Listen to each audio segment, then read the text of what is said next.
Excuse me madam, आप किसके permission से अंदर जा रही है? मुझे इंटरव्यू के लिए बुलाया है और 12:30 का वक्त दिया गया है।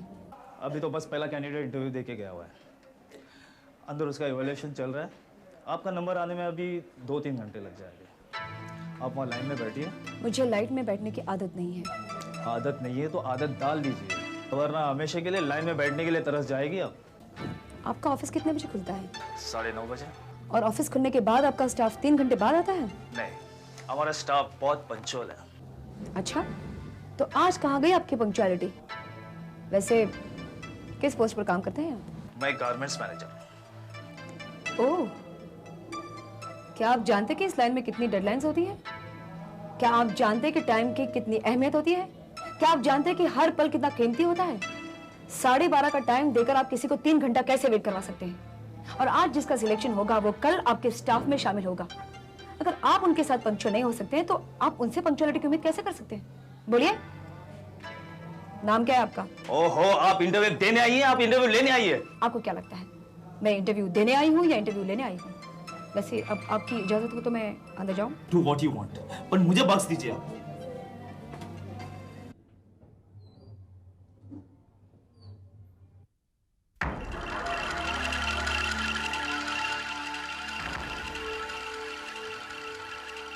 इसे किसने बुला लिया? सर मैंने, she is very reputed fashion designer. मैंने तुमसे कहा था कि किसी भी कैंडिडेट को बुलाना हो तो उसका रिज्यूमे पहले मुझे दिखाना। सर मैंने रिज्यूमे की फाइल आपको दी थी, शायद आप पढ़ना भूल गए। Shut up! Just shut up!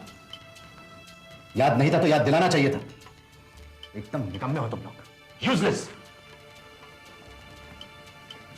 Come on Kiran, कम।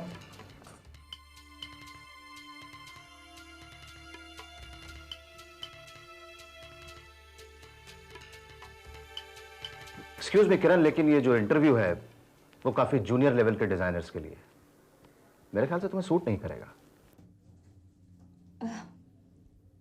आपकी ऑर्गेनाइजेशन का इतना बड़ा नाम है तो मुझे जूनियर मोस्ट लेवल पर भी ज्वाइन करने में कोई एतराज नहीं होगा। लेकिन उससे पहले हम तुम्हारा काम देखना चाहेंगे। Have you brought your work? या ये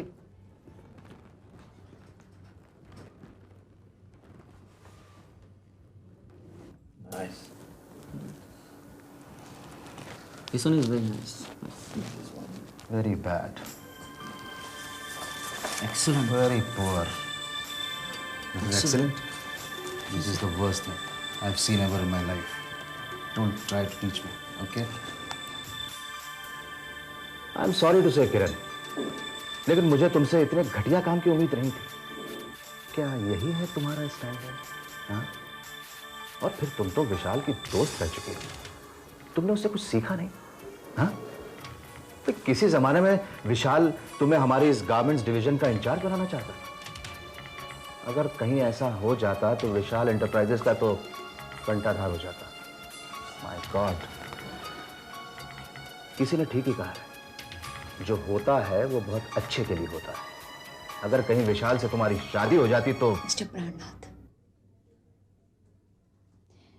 मैं यहाँ आपसे प्रोफेशनल लेवल पर मिलने आई हूँ, तो प्रोफेशनल मामलों में मेरे पर्सनल मसले को घसीटने की कोई जरूरत नहीं है। और रही स्टैंडर्ड की बात, तो किसी भी रेप्यूटेड फैशन हाउस में फोन करके पूछ लीजिए कि किरण का स्टैंडर्ड क्या है और उसका नाम कितना है। पूछने की कोई जरूरत नहीं। तुम्हारा नाम तो उसी दिन खराब हो गया था जिस दिन विशाल से तुम्हारी शादी टूट गई थी, और आज तो ये भी देख लिया कि तुम्हारा काम कितना खराब है। बहुत होगा मिस्टर प्राणनाथ, मैं बता चुकी हूँ कि मेरी पर्सनल लाइफ को इस इंटरव्यू का मुद्दा मत बनाइए। अगर आपको मुझे नौकरी नहीं देनी है तो ठीक है, मुझे साफ साफ बता दीजिए, मैं यहाँ से शौक से जाने को तैयार हूँ। तो फिर जाइए शौक से। You are rejected. लानत है इस ऑर्गेनाइजेशन पर, जिसका प्रोफेशनल ओपिनियन ऐसी बातों से बहक जाता है जिसका प्रोफेशन से कोई ताल्लुक ही नहीं है। ताल्लुक बहुत गहरा है किरण, बहुत गहरा ताल्लुक है। तुम कितनी तेज तर्रार लड़की हो मैं बहुत अच्छी तरीके से जानता हूं। विशाल एंटरप्राइजेस में तुम जूनियर फैशन एग्जीक्यूटिव की हैसियत से एंट्री लेकर विशाल की जिंदगी में अपना पत्ता फिट करना चाहती हो, लेकिन तुम्हारा यह मंसूबा, यह फितूर कभी पूरा नहीं होगा। नेवर। क्योंकि तुम्हारा पत्ता तो पहले ही कट चुका है और कटे हुए पत्ते ताश की गड्डी में दोबारा शामिल नहीं किए जाते, रिप्लेस कर दिए जाते हैं, जैसे कि तुम विशाल की जिंदगी से रिप्लेस कर दी गई हो। Replace, just replaced. याद रखूंगी मिस्टर प्राणनाथ, मैं ये मुलाकात याद रखूंगी, क्योंकि आज आपने मुझसे जो भी कहा है मैं वही सब एक दिन आपसे कहूंगी, और उस दिन मैं कुर्सी पर होंगी, टेबल के उस तरफ, और आप टेबल के इस तरफ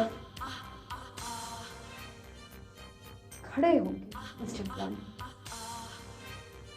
And that's a promise.